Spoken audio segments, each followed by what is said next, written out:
everybody, this is Sarahscopic and you're watching Traffic Musings. So because I'm now going home from my internship, I have a longer way to go and more time spent. And as I'm reminded of the fact that I have 2 miles to go, we are going less than 2 miles. That's my lovely traffic musing. But this also means that I will be doing multiple episodes in a day again. Especially since I'm going to be spacing these out so that I can have a lot for narrating movies that I don't do traffic musings. Trying to stockpile a little bit, guys. What do I want to talk about today? Oh, I think I was just going to muse that, yeah, traffic still sucks, guys. I don't know if you knew that, but yeah, traffic sucks. That's my traffic musing for today. It's so funny with this newer car and trying to deal with the traffic because, as I think I mentioned in another episode, the car, my car has a function where it has like an auto stop thing. So when I stop, the engine turns off, and I can tell because the AC starts going lower, and there's that jerk. I mentioned this before. We know this, right? But I can't tell when the auto stop goes on. It seems to come up randomly, because sometimes I will stop and it won't turn off, and other times when I try to stop, it totally turns off. And the problem with this is that I've noticed that what it kind of senses is that if you stop the first time and so then it turns off, and then you immediately go and stop again, it actually won't turn off. Probably because, as I kind of wondered, I would think turning on and off the engine... Thank you. Thanks, Gabby. Okay, what was I saying again? The problem is that when I stop the first time and then I kind of go, kind of like a stop and go traffic, it stays on. Because I kind of figured if it's probably like a lamp, you don't want it off and on again. But the real problem with this is that I have a problem that because I'm so terrible at telling distances when I'm in my vehicle... Excuse me a second. In case you're wondering why all of a sudden I go, excuse me for a second, and then you see a pause, it's because I'm coughing, about to cough, and I don't want you guys having to hear that, so pardon the awkward pauses that may happen. Speaking of which, I need to get to the other side. You gonna let me? Oh, you're gonna let me. Oh, you're so nice. You're so kind. Thank you. Blessings. Blessing soul? Bless your soul is what I meant to say.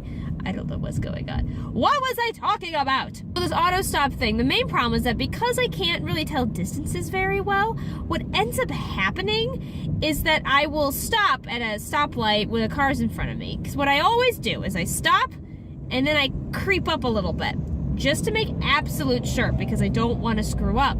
But what this does, because of how the auto stop works, is it will auto stop, and then when I creep up, it stays on even though I stopped again because, it has that function. So the problem is, of course, I'm thinking, well, I'm going to be stopping for a bit. It's okay to have the engine off at that point because, I'll be stopping. And if I go, it will stay on, and then I'm not helping the environment. I'm still making things bad. What do I do? And so now I've become the annoying person. It's become my new thing to obsess over. So now I've become this annoying person where I still naturally stop even though I'm still some distance, and I don't creep because I sit there and I fear like, no, I can't move up. I'm just gonna sit here. And I just can't imagine everyone going, why won't you move up? You can move up. Why are you putting so much distance between you and another car? What are you doing? And I go, I'm sorry, but I can't.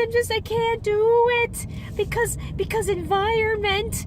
And it makes things messy, and it makes me sad, and I don't know what to do about it. And once again, my anxiety is coming in where I'm like, no, I must do this correctly, but no.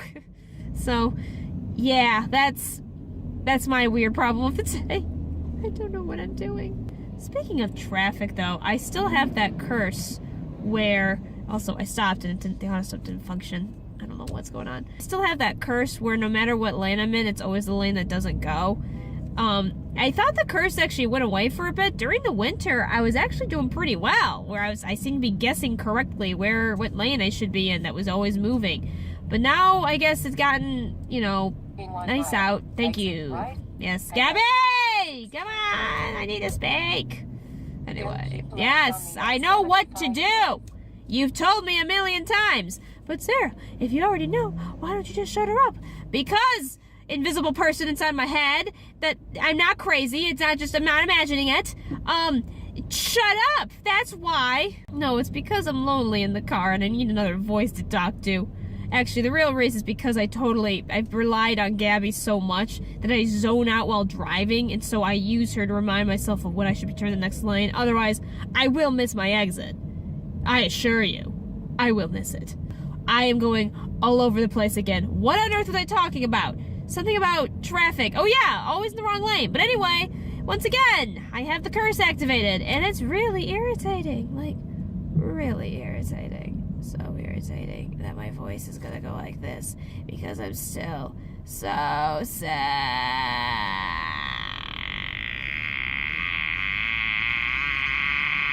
Oh, the auto stop function. See, auto stop happened, except now we're going, so I have to turn it. I don't know if you guys can even hear that. If I had the AC on full blast, you probably could tell the difference more readily, but I don't have the AC on blast because this is what happens when I have the AC on blast. Yeah, that's what happens. We don't want that. There's already enough background noise from all the driving and the shifting, I notice. Oh, whenever I edit, it's the worst. I think people don't realize, like, I didn't realize myself, kinda how much I've made things difficult for myself. Oh, I need to get the other lane. Oh, crap. That guy just let that other car in, but I need to get there. Oh, 1 second, guys. Will you let me go? So you let him go, and you're the true testimonial of Jesus Church. Wait, what? The true testimonial of Jesus Church. That's what the van next to me says. True testimonial of Jesus Church. Jesus Church? The true testimonial of Jesus Church, I guess? I'm so confused. Anyway, please, fellow Christian, let me in! Please? Or maybe you... weird blue car who let you in. Will you let me in too? Will you? Will you let me in? Oh, come on. Oh, come on. Psychologists say when someone does something good to you, you are more likely to do good back. That's how social psychology works. Oh, Jesus Church is letting me go. Thank you, Jesus Church. I love you, Jesus Church. I love you, Jesus, and your Jesus Church. It's beautiful. Quite beautiful. I'm in the other lane. What was I talking about? Oh, yeah, the editing. Gosh, I can't stop. Oh, the auto stop function happened again, so yay. What I was trying to say is that whenever I have to do editing, you can see the peaks and waves of the sounds, right? You know, the stuff when sound is up. So when there's silence, you don't see the peaks. This is usually really useful to me when I do editing, like with Let's Plays and such, because I can see the peaks of when I'm not talking, because there are times in Let's Plays when, surprise, surprise, I know I'm going to be skipping portions up because I suck, so I just don't talk because I know there's no point in doing dialogue because I'm just going to cut those out, and they're very easy to see because all of a sudden, line of silence. Meanwhile, in traffic musings, because there are sometimes a few seconds of silence when I'm trying to think of what I'm going to say next, because, surprise, surprise, I don't have a constant motor mouth for 10 minutes. Well, okay, I kind of do, but that's beside the point. It would be so much easier to be able to cut those portions out if I knew where the silence was, but because of the background noise, it reads, the sound file reads as constantly high. So I have to find the little peaks that happen. So what I'm trying to say is that I have it a lot harder than other YouTubers do when trying to record and trying to edit. So screw them, I'm the best, and whatever, haters gonna hate. I don't know why that was relevant to what I was saying. Haters, you can hate, that's okay. I'm not gonna care. It'll be fine, I think. Oh, goodness gravy, what happened? Anyway, that's enough for my rant. We're just gonna end this here. I hope you guys have a wonderful day. I hope something amazing happens to you. Without further ado, I hope to see you all in the next episode.